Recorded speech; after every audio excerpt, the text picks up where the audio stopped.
Hey there, guys. So today we have another review, and this is a new series I'm going to start calling Basic Beers. And it's not to be derogatory towards any beers or styles, but it's supposed to go towards beers that are less hyped and not beers that you would usually expect me to review, and sort of revisit beers, visit beers that most people wouldn't be reviewing. And again, it's an educational experience for myself as I'm studying for Certified Cicerone. And then, hopefully you guys learn something about it, and you can skip through the review if you don't want to learn about the style, but I'm going to go through the style right now.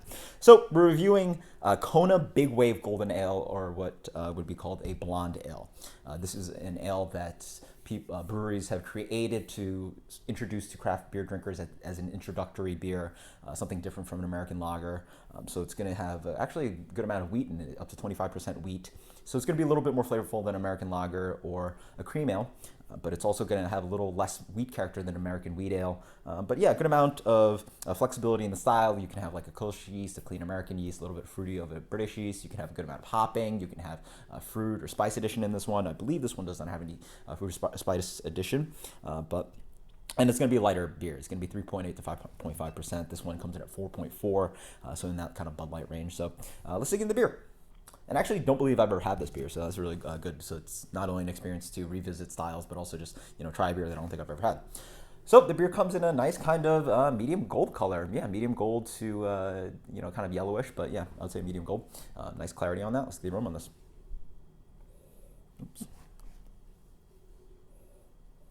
Yeah, it's pretty nice. It's malt driven. You get a little bit of wheat. Maybe even getting a little bit of fruity esters, a little bit of like a stone fruit, citrus kind of thing. Yeah, but you get a nice bready malt in there. Just in general, just malt driven.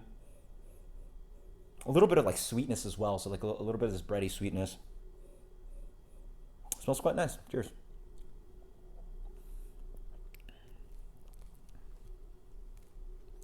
Yeah. Wow. That is an American blonde ale. Yeah, okay. Cool. It's just not too flavorful. I'm just trying to think of like if I didn't know what it was, like how I would perceive it, and it's in that realm of like beers are just a little less flavorful. It could maybe get mixed up with something like a Kolsch, American wheat ale, cream ale, an American lager, or something like that. In that range of like just lighter flavored beers. But yeah, it doesn't have that kind of skunky adjunct thing that I would associate with some adjunct lagers. So maybe I would lean away from that. In general, malt driven. I think I taste a little bit of wheat as well, so that might be a little bit of the giveaway here.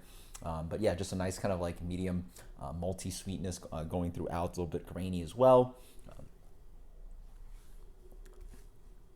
Maybe hints of the fruit esters up front, but then yeah, just light amounts of flavor throughout. It's really the malt driving the beer.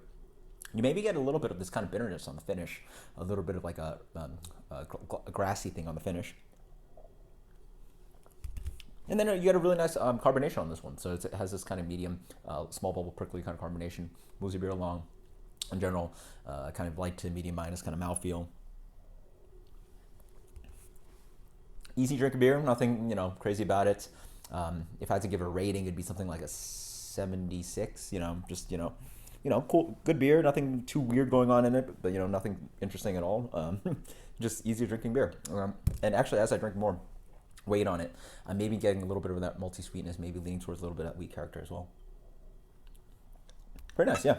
Good stuff. But speaking more about this, again, I'm doing this, for my own education. Hopefully, you guys learn something from it. But I think it's a good way to, again, just learn more about beer. You have to sort of get uncomfortable with beer or with anything in order to learn more. And so a story would be recently I was just at a bar and I would generally get something a little bit more familiar, maybe like a Kolsch or an IPA or maybe like a nice porter or something that I would want to drink. But instead, I went with a Sierra Nevada Bigfoot and expecting not to like it, but it's fine.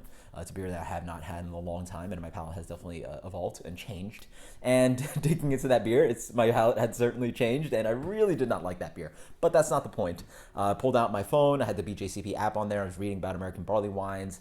sharing the beer with friends. They had their opinions about the beer. I sort of discussed the style. I mean, this is what my friends and I do. I'm not telling you to turn your friends into beer geeks, but to discuss this stuff a little bit. Thought about the beer and stuff. And again, I still didn't like it, but it doesn't matter. The point is that I sat down and drank an American barley wine. I tasted it, I smelled it, and I had it in my hands.